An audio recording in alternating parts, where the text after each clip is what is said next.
ನೋಡಿ, ದೇವರು ಈ ದೇಹ ಕೊಟ್ಟು ಭೂಲೋಕಕ್ಕೆ ಕಳಿಸಿದ್ದಾನೆ. ಈ ದೇಹ ದೇವ್ರು ಹೇಳ್ತಾನೆ, ನಿನ್ನ ಕಾಣದ ಲೋಕಕ್ಕೆ ಕಳಿಸ್ತಾ ಇದ್ದೇನೆ, ನೀನು ಮರಳಿ ನನ್ನ ಹತ್ರ ಬರ್ಲಿಕ್ಕೆ ನಿಂಗೊಂದು ರಥ ಕೊಡ್ತೇನೆ ಅಂತ ಈ ರಥ ಕೊಟ್ಟಿದ್ದಾನೆ.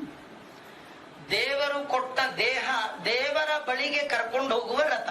ಅದಕ್ಕೆ ಸಾಧನ ಶರೀರ ಇದು ನೀ ದಯದಿ ಕೊಟ್ಟದ್ದು ಸಾಧಾರಣ ಅಲ್ಲ ರೀ. ಯೋಚನೆ ಮಾಡಿ ನೋಡಿ, ದೇವರು ಕಡಿಮೆ ಐಟಮ್ನೆಲ್ಲ ಹೊರಗಿಟ್ಟಿದ್ದಾನೆ. ಕಣ್ಣು ತುಂಬಾ ಕಡಿಮೆ ಬೆಲೆ, ಎಲ್ಲ ಕಡಿಮೆ, ತುಂಬಾ ವ್ಯಾಲ್ಯೂಬಲ್ ಎಲ್ಲ ಒಳಗಿಟ್ಟು ಲಾಕ್ ಮಾಡ್ಬಿಟ್ಟಿದ್ದಾನೆ ಅಲ್ವಾ. ನಮ್ಮಲ್ಲಿ ಪ್ಲಾಸ್ಟಿಕ್ ಗಿಸ್ಟಿಕ್ ಎಲ್ಲ ಹೊರಗಿಟ್ಟಿರ್ತೀವಿ, ಬೆಳ್ಳಿ ಬಂಗಾರ ಎಲ್ಲ ಒಳಗಿಟ್ಟು ಲಾಕ್ ಮಾಡ್ತೀವಲ್ಲ, ಹಾಗೆ ಕಿಡ್ನಿ, ಹಾರ್ಟು, ಬ್ಲಡ್ ಇವೆಲ್ಲ ಒಳಗಿಟ್ಟು ಲಾಕ್ ಮಾಡಿದ. ಎಂಥ ವ್ಯಾಲ್ಯೂಬಲ್ ರೀ. ಒಂದ್ಸತಿ ದೇವ್ರು ಕೊಟ್ಟದ್ದು ಕಳ್ಕೊಂಡ್ರೆ ಮತ್ತೆ ವಾಪಸ್ ಪಡಿಲಿಕ್ಕೆ ಸಾಧ್ಯವೇ ಇಲ್ಲ. ಮತ್ತೆ ಎಷ್ಟೋ ಜನ ರೀಪ್ಲೇಸ್ಮೆಂಟ್ ಮಾಡ್ತಾರೆ. ಈಗ ಹಾರ್ಟ್ ಹೋದ್ರೆ ಹಾರ್ಟ್ ಹಾಕ್ತಾರೆ, ಆದ್ರೆ ಕೈ ನಿಮ್ಗೆ ಯಾರು ಗ್ಯಾರಂಟಿ ಕೊಡ್ತಾರಾ? ಹೇಳಕ್ ಸಾಧ್ಯ. ದೇವ್ರು ಕೊಟ್ಟದ್ದಿರುವಾಗ ಇಷ್ಟು ಕಾನ್ಫಿಡೆನ್ಸ್ ಇರುತ್ತೆ, ನಾವೇ ಮಾಡಿಸ್ಕೊಂಡದ್ರ ಮೇಲೆ ಅಷ್ಟು ಕಾನ್ಫಿಡೆನ್ಸ್ ಇರಲ್ಲ. ಅದು ಕೊಡೋ ಡಾಕ್ಟ್ರೇ ಹೇಳ್ತಾರೆ, ಮೊದಲೇ ಸೈನ್ ಮಾಡಿಸ್ಕೊಂಡ್ಬಿಡ್ತಾರೆ, ಇದ್ರು ಅಂದ್ರು ಹೋದ್ರು ಒಂದು, ನಮ್ದಂತೂ ಸಂಬಂಧ ಇಲ್ಲ ಅಂತ. ಸೈನ್ ಮಾಡಿಸ್ಕೊಳ್ಳೋದೇ ಅದಕ್ಕೆ ಅಲ್ವಾ. ನಮ್ದೇನ್ ಸಂಬಂಧ ಇಲ್ಲ, ನಿಮ್ ಹಣೆ ಬರ ಇದ್ರೆ ದೇವ್ರ ಇಚ್ಛೆ ಇದ್ರೆ ಬದುಕ್ತೀರಿ, ಇಲ್ದ್ರ ಬಿಲ್ ಅಂತೂ ಪೇ ಮಾಡ್ಬಿಡಿ, ಮೊದಲೇ ಕಟ್ಸ್ಕೊಂಡ್ಬಿಡ್ತಾರೆ ಇಂದ್ರ ಗೋವಿಂದ ಅಲ್ವಾ. ಏನೇ ಇರ್ಲಿ, ಒಟ್ಟು ದೇವರು ಕೊಟ್ಟದ್ದು ಇಷ್ಟು ಇದೆ. ದೇವರು ಕೊಟ್ಟ ಈ ರಥ, ಇದನ್ನು ಉಪಯೋಗಿಸ್ಕೊಂಡು ನಮ್ದು ಲಾಂಗ್ ಜರ್ನಿ ಇದೆ, ದೇವರ ಕಡೆ ಹೋಗ್ಲಿಕ್ಕಿದೆ. ಅದಕ್ಕೆ ದೇವರು ನಮ್ಗೇನು ಒಂಟಿ ಕಳಿಸ್ಲಿಲ್ಲ, ಜೀವನ ಒಂಟಿ ಕಳಿಸ್ಲಿಲ್ಲ, ರಥ ಕೊಟ್ಟು ಕಳಿಸಿದ್ದಾನೆ. ರಥ ಯಾಕೆ ಕೊಟ್ಟಿದ್ದಾನೆ ಅಂದ್ರೆ ನನ್ನ ಹತ್ರ ಬಾ ಅಂತ. ಇದಕ್ಕೆ ಎಷ್ಟಿದೆ ಅಂದ್ರೆ 10 ಇಂದ್ರಿಯಗಳೇ ಕುದುರೆಗಳು, ಜ್ಞಾನೇಂದ್ರಿಯ, ಕರ್ಮೇಂದ್ರಿಯ. ಇದ್ ನೋಡಿ, ಅವನು 10 ದಿಕ್ಕಲ್ಲಿ ಹೋಗ್ತಿತ್ತಲ್ಲ, ನಮ್ದು ಹಾಗೆ. ಕಣ್ಣು ಇದೊಂದು ಇಂದ್ರಿಯ, ಇದೀ ಕಡೆ ಹೋಗ್ತಾ ಇದೆ. ಕಿವಿ ಇದೊಂದು ಇಂದ್ರಿಯ, ಇದೀ ಕಡೆ ಅಲ್ವಾ. ನಾಲ್ಗೆ ಕಳ್ಳ ಅಂದ್ರೆ ನಂಬರ್ 1. ನಾಲ್ಗೆ ಅಷ್ಟು ಕಳ್ಳ ಜಗತ್ತಲ್ಲಿಲ್ಲ. ಯಾಕೆ ಗೊತ್ತಾ? ಎಲ್ಲಾ ಇಂದ್ರಿಯಗಳು ಸೌದೋಗ್ಬಿಡುತ್ತಂತ. ಯೂಸ್ ಮಾಡಿ ಮಾಡಿ ಮಾಡಿ ಮಾಡಿ ಸೌದೋಗ್ಬಿಡುತ್ತೆ. ಕಣ್ಣು ನೋಡಿ ನೋಡಿ ಕನಕ ಬಂದ್ಬಿಡುತ್ತೆ ಅಲ್ವಾ. ಕಾಲ್ ಸೌದು ಹೋಗ್ಬಿಡುತ್ತೆ. ಆದ್ರೆ ತಿಂದು ತಿಂದು ನಾಲ್ಗೆ ಸವಿತು ಕೇಳಿದಿರ ಎಲ್ಲರೂ? ಇಲ್ಲೇ ಇಲ್ಲ ರೀ. ಇವಕ್ಕೆಲ್ಲ ಮುದಿತನ ಬಂದಾಗ ಎಂಗೇಜು ಯಾವ್ದಿಗೆ? ನಾಲ್ಗೆಗೆ. ಡಾಕ್ಟರ್ ಹೇಳ್ತಾನೆ ತಿಂದ್ರೆ ಸಾಹಿತ್ಯ ಅಂತ. ಸತ್ರು ಪರವಾಗಿಲ್ಲ, ತಿಂತೀನಿ ಅಂತ ನಾಲ್ಗೆ ದುರ್ಬುದ್ಧಿ ಅಲ್ವಾ. ಬಲವಾನ್ ಇಂದ್ರಿಯ ಗ್ರಾಮ ವಿದ್ವಾಂಸಮಪಿ ಕರ್ಷದಿ. ಕಣ್ಣು, ಕೈ, ಕಾಲ್, ಕಿವಿ, ನಾಲಿಗೆ. ಲಾಸ್ಟ್ ಹೇಳಿದ್ರು ದಾಸರಾಯರು, ಕಣ್ಣು, ಕೈ, ಕಾಲ್, ಕಿವಿ, ನಾಲಿಗೆ. ಅದಕ್ಕೆ ಡಾಕ್ಟ್ರು ಹುಷಾರಿಲ್ಲ ಅಂದ್ರೆ ಕಣ್ಣು ನೋಡಲ್ಲ, ಕಿವಿ ನೋಡಲ್ಲ, ನಾಲ್ಗೆ ತೆಗೀತಾರೆ. ಯಾಕೆಂದ್ರೆ ಹುಷಾರಿಲ್ಲದೆ ಇರೋ ಕಾರಣ ಏನ್ ಹೇಳಿ? ನಾಲ್ಗೆದೆ ಮಹಿಮೆ ಅಲ್ವಾ. ನಾಲ್ಗೆ ತುಂಬಾ ಚೆನ್ನಾಗಿ ಇಟ್ಕೋಬೇಕು. ನಾಲ್ಗೆ ಚೆನ್ನಾಗಿ ಇಟ್ಕೋಬೇಕಂದ್ರೆ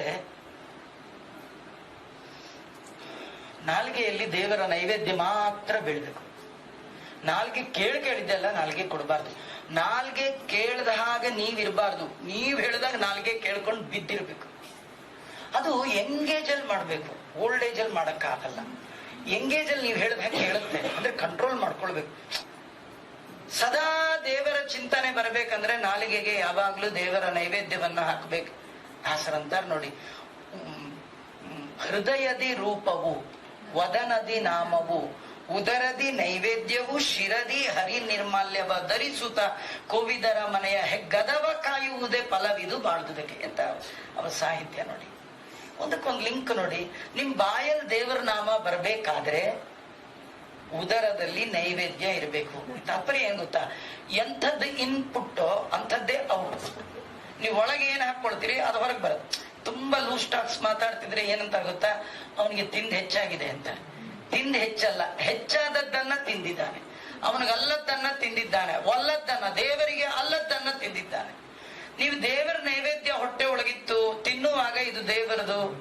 ಯಾವಾಗ್ಲೂ ತಿನ್ನುವಾಗ ಕೈಯಲ್ಲಿ ಅನ್ನ ಹಿಡ್ಕೊಂಡು ನೋಡ್ಬೇಕಂತ, ಇದು ಯಾರ ಮನೆ ಅನ್ನ, ಇದರ ಸಂಪಾದನೆ ಹೇಗೆ, ಇದರಲ್ಲಿ ಪ್ರಾಮಾಣಿಕತೆ ಇದೆಯಾ, ಇದು ಯಾರ್ದಾರ ಕಣ್ಣೀರಿಂದ ಬೆಂದ ಅಕ್ಕಿಯ ಅಥವಾ ನಮ್ಮ ಶ್ರಮದಿಂದ ಬೆಂದ ಅಕ್ಕಿಯ, ಇದು ಪ್ರಾಮಾಣಿಕತೆ ಅನ್ನದಲ್ಲಿ ಬಹಳ ಮುಖ್ಯ.